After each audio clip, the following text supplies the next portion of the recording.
Welcome back to Stand Up Channel. Archaeologists think they found a 3,200-year-old mysterious stone circle that inspired Stonehenge. A stone circle dating back more than 3,000 years could be the answer to Stonehenge's mysteries. Well, some of them. Built over thousands of years, the Stonehenge site in Wiltshire, England, is one of the great mysteries of the United Kingdom's rich history. With stones arranged in a ring pattern reaching 13 feet into the sky, it's home to freestanding trilithons, which is where you have two vertical stones with a horizontal one more across the two, that has lasted since first being constructed back in 3,100 BC. That's more than 5,100 years ago, with the stones weighing between 3 and 30 tons. Suspected to be linked to the summer solstice and winter solstice, the ruinous monument is aligned to sunrise and sunset during both these annual events. Now, a recent archaeological study has revealed that a different ancient monument near Dorchester could be linked to the Stonehenge site, which lies 50 miles away to the north west of the Dorset site.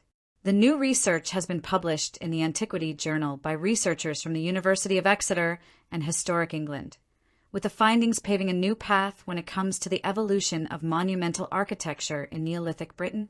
Located near Dorchester, the site in question dates back to 3,200 BC, making it older than the Wiltshire site we all know.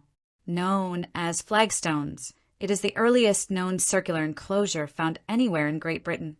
It is 200 years older than first thought thanks to advanced radiocarbon analysis of some of the finds discovered there, including human remains, red deer antlers, and charcoal. And the analysis suggests that flagstones may have served as a prototype for later monuments, like Stonehenge.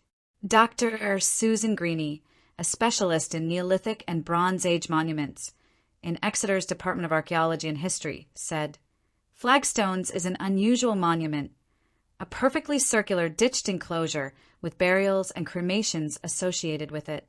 In some respects, it looks like monuments that come earlier, which we call causewayed enclosures, and in others, it looks a bit like things that come later that we call henges.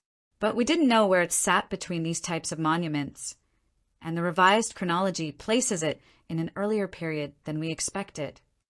The flagstone site was first found back in the 1980s during the construction of the Dorchester bypass.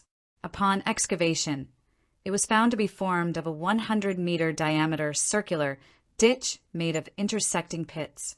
Fast forward to today, and half the site remains hidden beneath the bypass, Dr. Greene added. The chronology of flagstones is essential for understanding the changing sequence of ceremonial and funeral monuments in Britain.